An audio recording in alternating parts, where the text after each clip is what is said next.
یا ایھا الذین آمنوا انما الخمر والمیسر والانصاب، اے ایمان والو تم پر حرام کر دیا گیا شراب اور جوا، والانصاب اور بت، والازلام اور تیر، رجس من عمل شیطان، یہ گندے کام ہے شیطان کے عمل میں سے۔ اب یہ قرآن مجید کی آخری آیت ہے جس کے اندر یہ چیزیں اللہ تعالیٰ نے حرام کی۔ پہلے آپ نے شراب کے اندر سورۃ بقرہ کے اندر پڑھا کہ پہلے اللہ کی طرف سے یہ حکم آ گیا تھا کہ شراب جو ہے نا اس سے کے اندر انسان کے لیے کچھ نفع بھی ہے اور نقصان زیادہ ہے، نفع کم ہے اور نقصان زیادہ ہے، یہ پہلے عادت ڈالی جا رہی تھی۔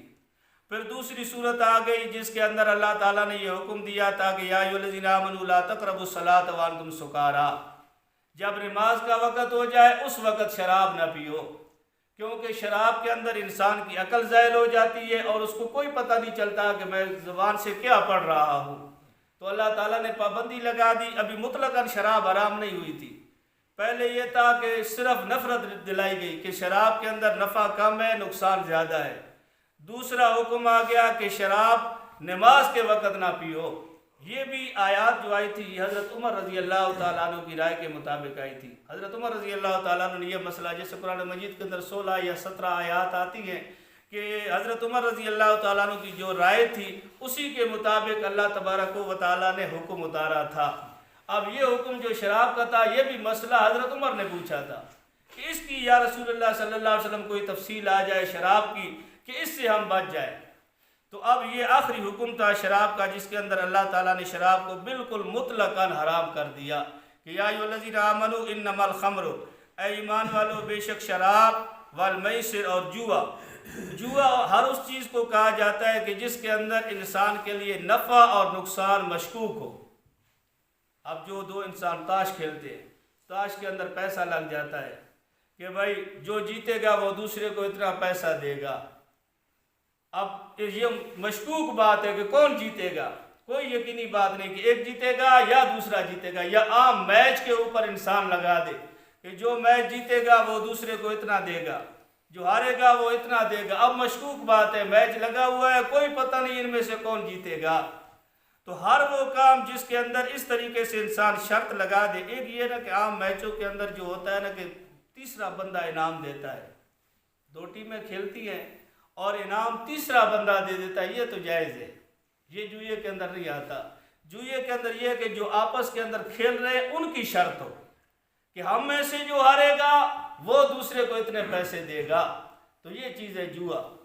اس کو اللہ تعالیٰ نے حرام کر دی، اور یہ بھی ایسے ہی حرام ہے جیسے شراب حرام ہے کہ ایک مسلمان ہے وہ شراب سے بچتا ہے لیکن جوا کھل کر کھیلتا ہے، تو وہ بھی دیکھ لے کہ میں اللہ تعالیٰ کے دین کا کس طریقے سے مذاق اڑا رہا ہوں، اس کو بھی اپنی آخرت کی فکر کرنی چاہیے۔ والانصاب، انصاب کہتے ہیں نصب، یعنی جو چیز زمین کے اندر گاڑ دی جائے، جیسے بتوں کو وہ زمین کے اندر گاڑ دیتے تھے، یا ہر وہ چیز جو غیر اللہ کے لیے گاڑی جاتی ہے کہ اس کے آگے انسان سجدہ کرے، اس کو زمین کے اندر لگا دے اور اس کے آگے سجدہ کرے، اس سے مرادیں مانگے، اس سے مددیں مانگے، ہر وہ چیز اس انصاب کے اندر آ جاتی ہے۔ یہ بھی اللہ تعالیٰ نے حرام کر دی کہ پیشانی اللہ تعالیٰ نے اپنے لیے بنائی ہے، اللہ تعالیٰ کے علاوہ یہ پیشانی کسی کے آگے نہیں جھک سکتی۔ والازلام اور تیر، یہ وہ مخصوص تیر ہوتے تھے جو عرب کے اندر، ایک تو تیر تھے انہوں نے کچھ تیر بیت اللہ شریف کے اندر رکھے ہوئے تھے، ایک انہوں نے جگہ بنائی ہوئی تھی جس کے اندر تیر رکھے ہوئے تھے، اور ایک تیر کے اوپر لکھا ہوا تھا نام، دوسرے کے اوپر لکھا ہوا تھا لا۔ اب وہ صبح جب کسی کام کے لیے نکلتے فال نکالتے تھے، مقصد یہ تھا کہ فال نکالتے تھے ان تیروں کے ساتھ۔ اب سب سے پہلے انسان نے ارادہ کیا کہ آج میں نے فلاں کام کے لیے مکہ سے باہر جانا ہے، تو یہ سب سے پہلے بیت اللہ کے اندر جاتے اور وہاں سے تیر نکالتے۔ اگر تیر نکل گیا نام کا جس کے اوپر نام لکھا ہوتا تھا تو یہ کہتے تھے کہ ٹھیک ہے جی ہمارا کام اب ہو جائے گا، یہ اس سفر کے اوپر چلے جاتے۔ اور دوسری صورت یہ ہوتی تھی کہ جب تیر نکالتے اس کے اوپر لا کا لفظ آ جاتا تو یہ کہتے تھے کہ آج کا دن ہمارے لیے باہر نکلنا نہ یہ نقصان کا باعث ہے، یہ واپس گھروں کے اندر آ جاتے۔ اور دوسرا ان کا طریقہ یہ ہوتا تھا کہ 5-6 آدمی 4 آدمی مل کر ایک اونٹ خریدتے۔ اب حکم تو یہ ہے کہ جب انسان اکٹھا اونٹ یا کوئی بھی جانور خرید لے اور اس کے اندر جب وہ اس کو ذبح کرے تو گوشت برابر سرابر تقسیم کرے، ہر بندے کو برابر حصہ آئے۔ یہ اس طریقے سے کرتے کہ اونٹ کو ذبح کر دیتے، مشترکہ طور پر 4 بندے 5 بندے یا 10 بندے مل کر اونٹ خرید لیتے، اور اس اونٹ کو ذبح کرنے کے بعد پھر اس کا گوشت بناتے۔ اب گوشت کی تقسیم اس طریقے سے کرتے کہ کچھ تیر لے لیتے، ایک بندہ وہ جس کے حصے کے اندر 10 کلو گوشت اس تیر کے اوپر لکھ دیتے، اور دوسرا تیر لے لیتے اس کے اوپر لکھتے بھائی 5 کلو گوشت، کسی کے لیے 1 کلو گوشت، کسی کے لیے بالکل کچھ نہیں، اس کا تیر خالی۔ اب وہ تیر جا کر اکٹھے رہے، ان کو ملا کر جس طریقے سے ہمارے یہاں پرچیاں ڈالی جاتی ہے، قرعہ ڈالا جاتا ہے، اس طریقے سے وہ ان تیروں کو اکٹھا کر کے ایک جگہ رکھ دیتے، اور آپ کہتے کہ چلو جی اب تیر کے اوپر ہاں بھائی پہلے اس بندے کا اس کو الگ کر دیتے، ایک تیر نکالتے کہ بھائی اس کا حصہ جو ہے نا 10 کلو آ گیا، اب دوبارہ تیر نکالتے، کسی کا حصہ خالی۔ تو یہ چیز حرام ہے کہ جب اس نے بھی پیسے دیے تھے تو حقوق تو یہ تھا نا کہ برابر سرابر ہو، جب پیسے برابر سرابر تھے تو اس طریقے سے گوشت بھی برابر سرابر تقسیم ہوتا، لیکن یہ اس طریقے سے تیروں کے ذریعے تقسیم کیا کرتے تھے جو اللہ تعالیٰ نے حرام کر دیے کہ آج کے بعد یہ صورت بھی نہیں چلے گی۔ اور مسلمان کے لیے خصوصاً یہ اللہ تعالیٰ نے جو احکامات رکھے نا کہ یا ایھا الذین آمنوا، ایمان والوں کو اللہ خطاب کر رہے ہیں کہ شراب بھی تمہارے اوپر حرام، جوا حرام، اس طریقے سے ہر گاڑی ہوئی چیز جس کے آگے انسان سجدہ کرے، مرادیں اس سے مانگے، وہ چیز حرام، والازلام، اس طریقے سے تیروں کے ذریعے انسان قرے نکالے یا فال نکالے، وہ حرام، رجس من عمل شیطان، یہ گندے کام ہے اور شیطان کی طرف سے ہے، کیونکہ شیطان شراب ہے نا، تو شراب کے اندر بھی دیکھ لو انسان کے ذہن کے اندر کتنا بڑا فطور آ جاتا ہے، شراب پیتا ہے دماغ ختم ہو گیا، اب وہ کسی کو گالیاں نکالے گا، کسی کے ساتھ جھگڑا کرے گا تو کتنا بڑا فتنہ کھڑا ہوگا، یہ شیطان کی طرف سے ہے۔ اسی طریقے سے جوا کھیل لیا، اب جوئے کے اندر کوئی پتہ نہیں کون ہارے گا کون جیتے گا، جو جیت جاتا ہے اس کے تو مزے بن جاتے ہیں، جو ہار جاتا ہے وہ اس کا دشمن بن جاتا ہے، پھر ہر وقت آپس کے اندر لڑائی لگی رہتی ہے۔ اسی طریقے سے غیر اللہ کے سامنے جو انسان سجدے کرتا ہے اس کو دیکھ لو، ایک خدا کے پاس جاتا ہے آج فلاں جگہ چلے جاؤ، فلاں جگہ جیسے مشہور ہے نا فلاں جگہ جاؤ وہاں پر جا کر یہ کام کرو خارش دور ہو جاتی ہے، فلاں جگہ چلے جاؤ اولاد مل جاتی ہے، فلاں جگہ چلے جاؤ بارش مل جاتی ہے۔ اب کس کس کے دروازے کے اوپر جائے گا، ایک کے سامنے جھکے گا اس کے پاس اختیار ہی نہیں، وہ کدھر سے اولاد دے گا یا وہ کدھر سے بارش برسائے گا، تو یہ اس سے متنفر ہوگا، پھر اس بندے سے نفرت کرے گا جس نے اس کو بھیجا تھا، تو کتنا بڑا فتنہ کھڑا ہوگا۔ یہ سارے وہ کام ہیں جن کے ذریعے شیطان انسان کو گمراہ کرتا ہے، اور اس کا مقصد بھی یہ ہے کہ انسان کو اللہ کی اطاعت سے ہٹا دینا۔ فَاجْتَنِبُوا، اللہ تعالیٰ فرماتے ہیں کہ ان سے اجتناب کرو، ان سے بچو، اپنے آپ کو بچاؤ، لَعَلَّكُمْ تُفْلِحُونَ، تاکہ تم کامیاب ہو جاؤ۔ ہر انسان یہ کہنا چاہتا ہے کہ میری زندگی کامیاب رہے۔ اب جب اللہ کے سامنے انسان نے کامیاب ہو کر جانا ہے تو اللہ تعالیٰ کی ہر وہ چیز جو اللہ تعالیٰ نے حرام کی ہے اس سے انسان بچے۔ انما یرید الشیطان، اور ان چیزوں کے ذریعے ارادہ کرتا ہے شیطان کہ یوقع بینکم العداوۃ، کہ تمہارے درمیان وہ عداوت ڈال دے، دشمنی ڈال دے۔ یہ ساری چیزیں وہ یہ شراب ہے، جوا ہے، غیر اللہ کے آگے سجدے ہیں، یہ سارے وہ کام ہیں جن کے ذریعے انسان ایک دوسرے سے نفرت کرتا ہے، ایک دوسرے کے درمیان دشمنی بڑھتی ہے، والبغضاء، اور ایک دوسرے کے ذریعے بغض جو ہے وہ بڑھتا ہے۔ فی الخمر والمیسر، اللہ تعالیٰ نے وہ چیزیں بیان بھی کر دی کہ شراب ہے اس کے ذریعے بغض بڑھتا ہے، دشمنی بڑھتی ہے، والمیسر، جوئے کے ذریعے جو ہے دشمنی بڑھتی ہے، وَيَصُدُّكُمْ عَنْ ذِكْرِ اللَّهِ، اور ایک تو یہ نا کہ یہ آپس کے معاملات خراب ہو جاتے ہیں جب انسان شراب پیے گا، جوا کرے گا، لیکن ایک وہ ہے کہ وَيَصُدُّكُمْ عَنْ ذِكْرِ اللَّهِ، یہ کام کرو گے، اس کام سے شیطان کا مقصد یہ ہے کہ وَيَصُدُّكُمْ عَنْ ذِكْرِ اللَّهِ، تم کو اللہ تعالیٰ کے ذکر سے روک دے۔ اب دیکھ لو تاش والے یا لوڈو والے دیکھ لو، جب یہ لگے ہوتے ہیں تو ان کو کوئی پتہ نہیں ہوتا کہ ہم نے نماز پڑھنی ہے یا نہیں پڑھنی، اس طریقے سے یہ غافل ہو جاتے ہیں کہ اللہ کے ذکر سے بالکل غافل ہے، ان کو مزہ آ رہا ہے اس کھیل کے اندر، یہ لگے ہوئے ہیں اور کھیلتے کھیلتے نماز کا وقت گزر جاتا ہے۔ وَعَنِ الصَّلَاةِ، اسی طریقے سے اللہ کے ذکر سے بھی روکتے ہیں اور نماز سے بھی یہ چیزیں روکتی ہے۔ فَهَلْ أَنْتُمْ مُنْتَهُونَ، اب اللہ تعالیٰ نے یہ سوال کیا، فَهَلْ أَنْتُمْ مُنْتَهُونَ، کیا تم لوگ اس سے باز آ جاؤ گے، رک جاؤ گے؟ شیطان تو تمہیں روک رہا ہے کہ نماز نہ پڑھو، اسی طریقے سے اللہ کا ذکر نہ کرو، اب اللہ سوال کرتا ہے کیا تم واقعتاً رک جاؤ گے؟ تمہیں اسی کے اندر مزہ آئے گا کہ کھیل کے اندر لگے رہو گے اور اللہ تعالیٰ کے ذکر کو بھول جاؤ گے یا نماز کو بھول جاؤ گے؟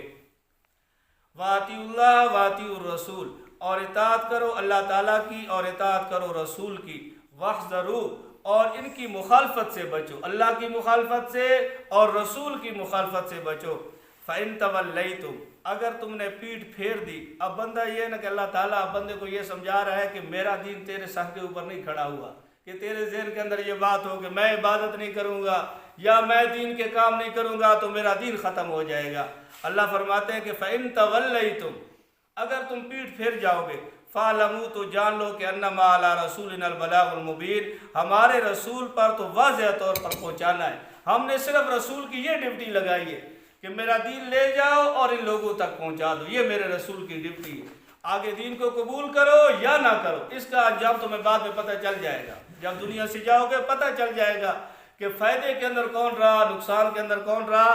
آج اس کا پتہ نہیں چلتا، لیکن آنکھ بند ہوتے ہی پتہ چل جائے گا۔ کسی بندے کے ذہن کے اندر یہ بات نہ ہو کہ اگر میں دین کا کام نہیں کروں گا تو اللہ کا دین ختم ہو جائے گا۔ اللہ کا دین کوئی ہمارا محتاج نہیں، ہم اللہ کے دین کے محتاج ہیں۔ اگر ہم جڑے رہے تو اس کے اندر ہمارے لیے عزت ہے، ہمارا تعلق اللہ اور اس کے رسول صلی اللہ علیہ وسلم کے ساتھ مضبوط ہوگا۔